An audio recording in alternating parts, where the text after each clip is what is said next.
Section 1. This is the IELTS Listening Test. You will hear a number of different recordings, and you will have to answer questions on what you hear. There will be time for you to read the instructions and questions, and you will have a chance to check your answers. All the recordings will be played once only. The test is divided into 4 parts. At the end of the test, you will have 10 minutes to transfer your answers to the answer sheet. Now turn to part 1. You will hear a woman phoning to ask for details about a summer cycling course for her son, Daniel. First, you have some time to look at questions 1 to 5.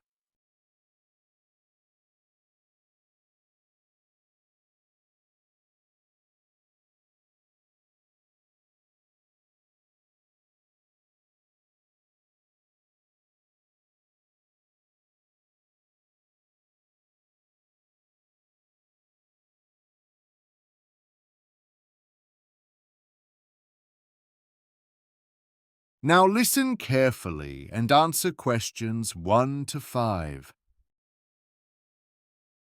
Good morning, City Cycle School. This is Ben speaking. Hello, I'd like to get some information about your cycling course. I'm planning to enroll my son. Certainly. The course runs every weekday morning through the summer break. It focuses on helping children improve their cycling techniques and safety awareness. We offer 8 different levels, starting from age 3. How old is your son? Daniel's 7. He rides quite confidently, but I think he still needs a bit more guidance before riding on roads. He'd probably fit best in level 5.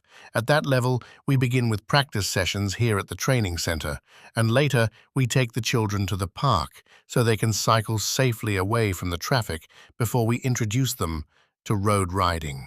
That sounds great. Can you tell me about the staff who teach the classes?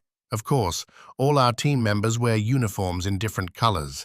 We have 3 supervisors in red shirts, and they support the main instructors.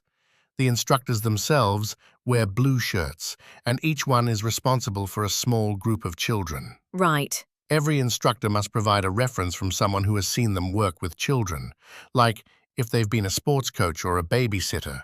They also complete a training course with us where they learn lesson planning and how to look after the children's well-being. They're all very committed. That's reassuring. And how many kids are there in one class? We set a maximum of 8 children per group. That way, each instructor can really get to know their students. They spend most of the session riding, but they also have quiet periods when the instructor might read them a story connected to cycling or organize a short game. Sounds like fun. And what if it rains? Do you still hold the classes? Oh yes, definitely. We just put on our waterproof jackets and carry on cycling. A bit of rain doesn't stop us. Before you hear the rest of the conversation, you have some time to look at questions 6 to 10.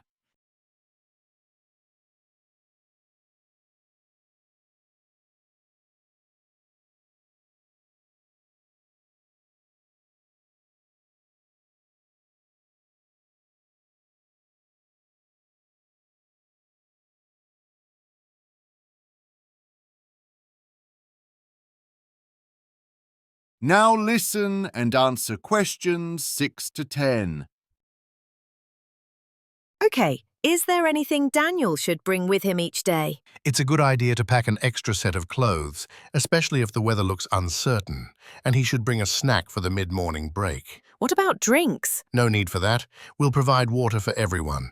And please make sure he wears proper shoes, not sandals. Got it. He also takes medication a few times a day, so I'll make sure to inform you about that. Absolutely. Just give us written details, and our staff will help him take it on time. Perfect. Is there anything special I should know about the first day? Yes.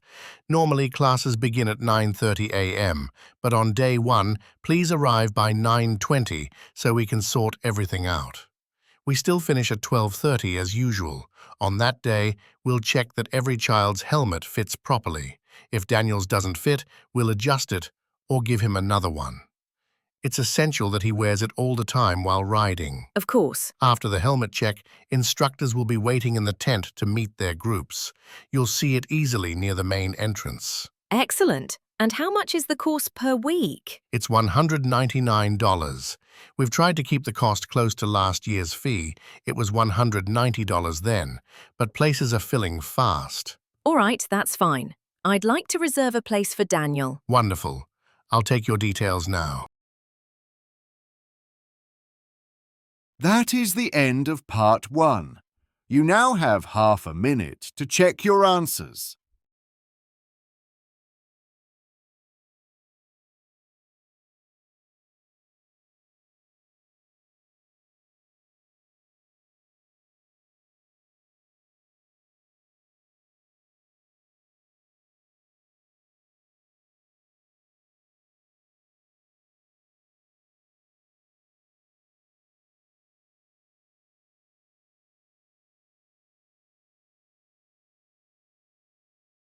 Section 2.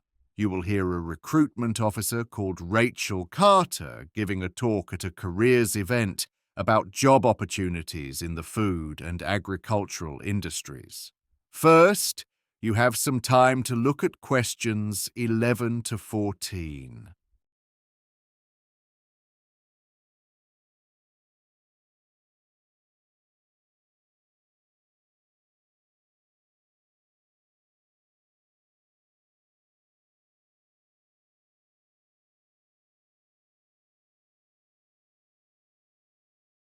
Now listen carefully and answer questions 11 to 14. Hello everyone, my name's Rachel Carter and I'm a recruitment consultant with Harvest Talent Solutions. Our agency focuses on placing candidates in agriculture and horticulture-related positions. That's everything from food cultivation and crop management to landscaping and park services. These industries can offer some truly unique and rewarding career paths. To begin with, many of the roles we recruit for provide flexible working patterns, which is perfect for people who want to balance employment with other commitments, such as caring for children or elderly relatives. A number of our applicants appreciate this freedom, as not everyone wants to work a fixed 9-to-5 schedule. Another attraction is that some jobs are located in beautiful rural areas, allowing people to spend time surrounded by greenery rather than office walls. This can be especially appealing to those who enjoy nature or prefer a calm environment. There are also health advantages. Since many of these roles involve active, physical work rather than sitting behind a computer all day, something that helps improve both fitness and overall well-being. Pay levels vary considerably between positions. Some offer excellent salaries, while others focus more on job satisfaction and lifestyle. There may also be occasional chances for international travel, depending on the employer, although not everyone is enthusiastic about that aspect. However, working outdoors isn't always easy. Weather conditions can be unpredictable, and what feels refreshing in summer can become quite uncomfortable in winter. Some jobs still require a reasonable level of physical strength, though this has become less demanding thanks to advances in machinery and safety technology. And since modern health and safety standards are now much higher, accidents have become much rarer than they once were. That said, these jobs are not ideal for people who love busy urban life. Work sites are often located in quiet, rural communities, far from the bustle of cities. Some new employees worry about finding suitable accommodation nearby, but in our experience, it usually works out fine in the end. Before you hear the rest of the talk, you have some time to look at questions 15 to 20.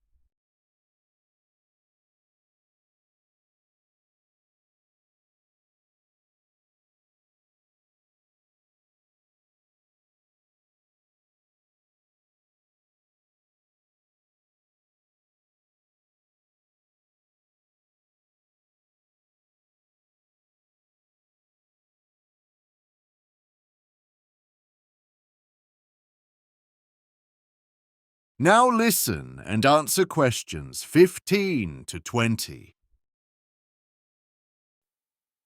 Let's move on now to some of the current vacancies we have available.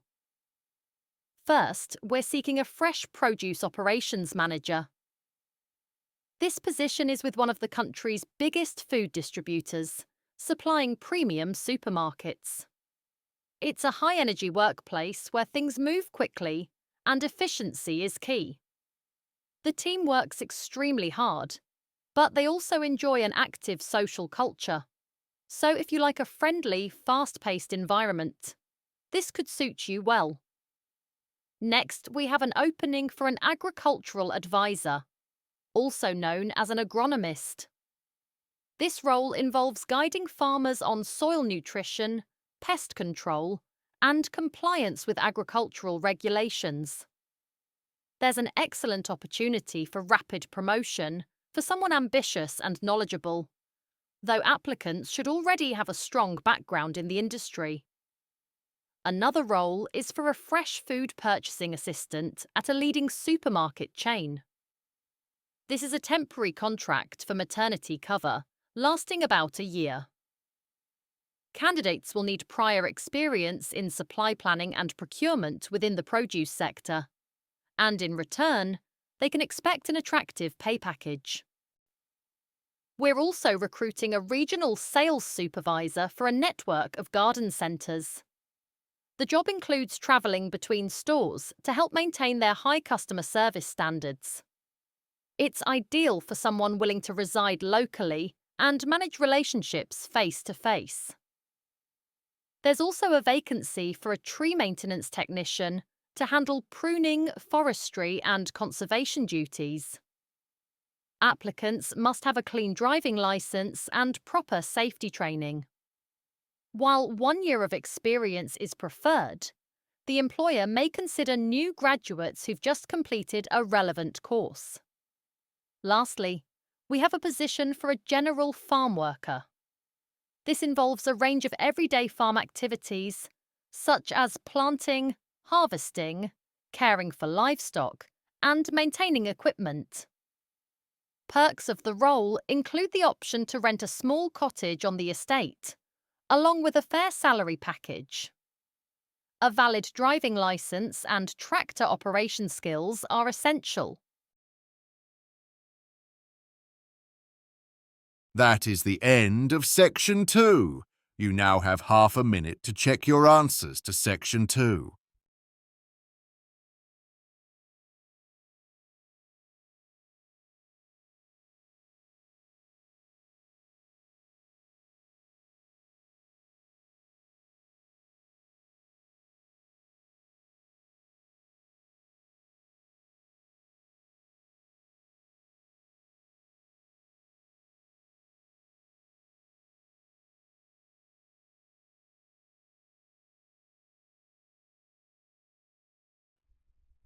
Part 3.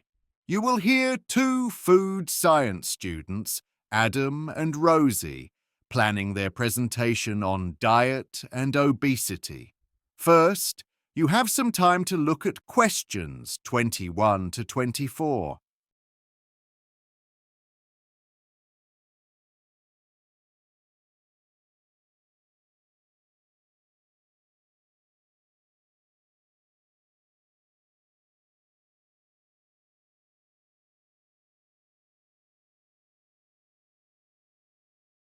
Now listen carefully and answer questions 21 to 24. Right, Rosie.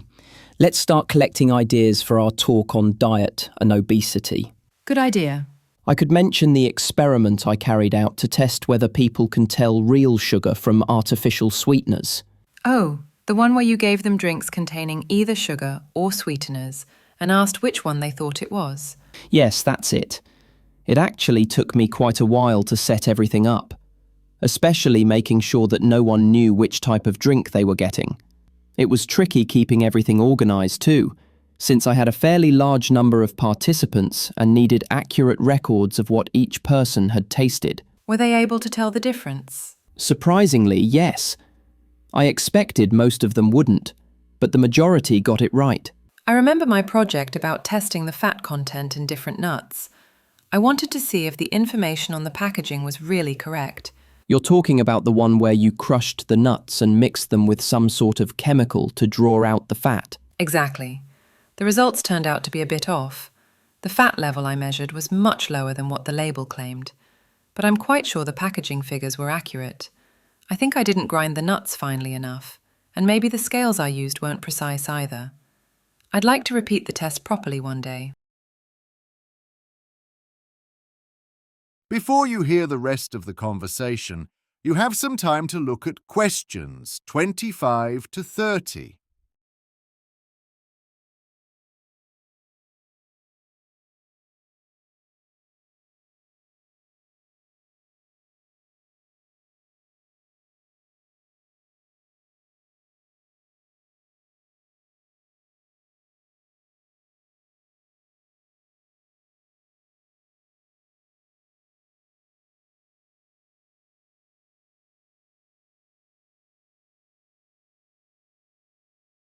Now listen and answer questions 25 to 30. So when it comes to helping people lose weight, what could we include? Well, restaurants could play a role. I read that the dishes shown first and last on a menu are more likely to be chosen than those in the middle. Oh, so if the low-calorie options are placed at the beginning and end, people might choose them automatically, without even noticing. Exactly. And food companies could also make a difference. How do you mean? When they put calorie details on labels, they often make them quite confusing. I suspect deliberately. High-calorie food usually tastes better, so by making the numbers hard to read or interpret, they probably sell more. So, like when a pizza label shows the calories for just a quarter of it. It looks fine until you realise that hardly anyone eats only a quarter. True. Another possible angle is promoting physical activity. Yes, according to current UK guidelines, people should do at least half an hour of brisk walking 5 times per week. When asked, about 40% of men and 30% of women claim they meet that target. But when movement is measured with sensors, it turns out only about 6% of men and 4% of women actually do. No wonder obesity is increasing. So what kind of things can encourage people to move more? Well, think about railway stations. If the stairs are positioned before the escalators, people are more likely to use them. And if the stairs are made wider, more people can go up together. Small changes like that can have a big effect without anyone consciously deciding to exercise. Right, and even if the effect seems small, over time it really adds up. But do you think we should even mention exercise in our presentation? We've read quite a lot about it. True, but it might make our topic too broad. The tutor told us to stay focused on causes and solutions linked to nutrition. Fair point. We already have plenty of material for that. It'll make the presentation easier to manage too. So, what shall we do now? We've still got half an hour before the next class. Let's outline what we want to cover and decide which points will go on which slides. Perfect. Let's get started. That is the end of part 3. You now have half a minute to check your answers.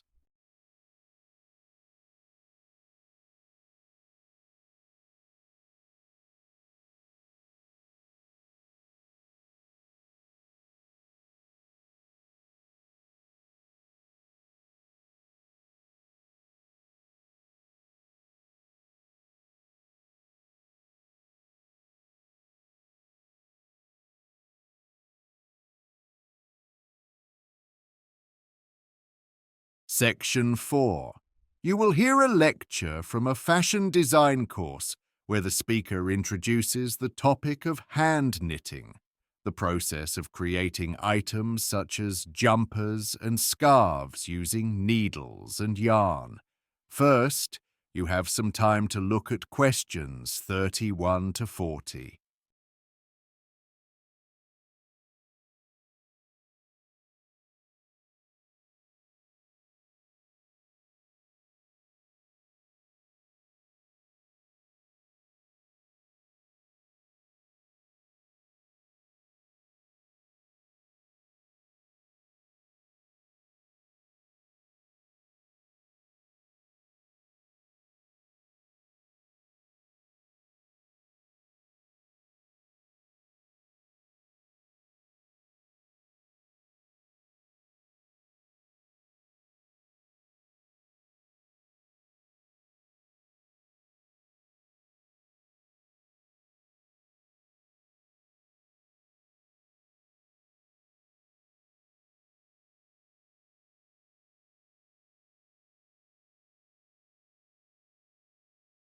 Now listen carefully and answer questions 31 to 40.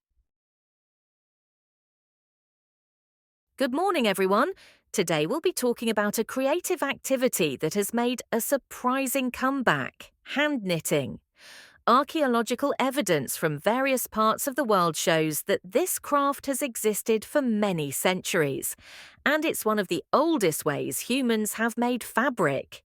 When people think of knitting, they often picture an older person, perhaps a grandmother, sitting comfortably at home, producing clothes for family members.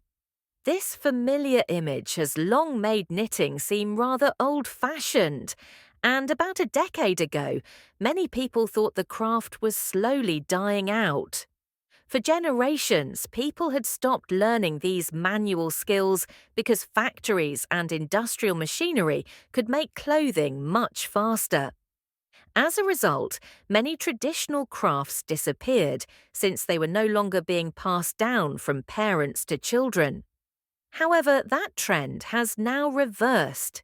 Knitting courses have become increasingly popular in many countries, with more people seeking professional lessons. Alongside this, sales of knitting equipment such as needles and yarns have also grown dramatically. So, what makes people choose to learn knitting today when machines can easily produce the same things? There are several reasons. In the past, people often knitted their own clothes because they couldn't afford to buy them. Even now, knitting can be valuable during times of economic difficulty. For example, parents can save money by making warm clothing for their children instead of purchasing it from shops. It's also an accessible hobby. You only need basic skills to begin, and the cost of materials is small. But perhaps the most important benefit these days relates to mental health and relaxation. When people spend so much of their day in front of screens, doing something creative with their hands provides a calming, satisfying experience.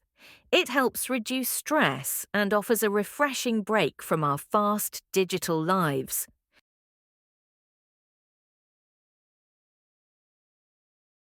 Let's turn now to the history of knitting itself. We don't know exactly when or where the craft began, but many ancient textiles provide clues. Interestingly, early knitted pieces were often round rather than flat. Findings from Egypt dating back to the 3rd and 4th centuries show that socks and gloves were made in one piece using several needles, sometimes 4 or 5, rather than the 2 most people use today. The first knitting tools were hand-carved from natural materials, such as wood and bone, long before metal or plastic were invented. The earliest yarns came from plants and animals: linen, hemp, cotton and wool, but these were quite rough to touch. Later, when the spinning wheel was developed, it became possible to create smoother and finer yarns, and wool eventually became the most widely used material because of its warmth and flexibility. Over time, different regions developed their own distinct style of knitting. Researchers can often identify where a piece of old clothing came from by looking at the patterns or stitches used. For many centuries, knitting was not just a pastime, but a way to earn a living.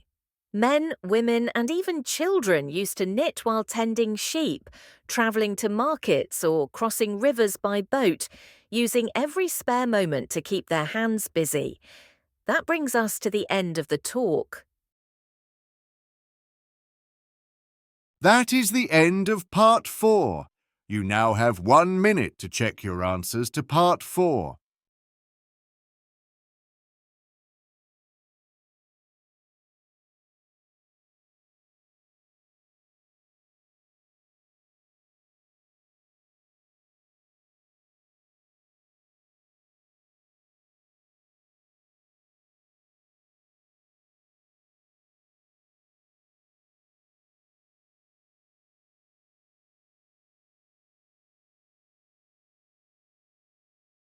That is the end of the listening test. In the IELTS test, you would now have 10 minutes to transfer your answers to the answer sheet.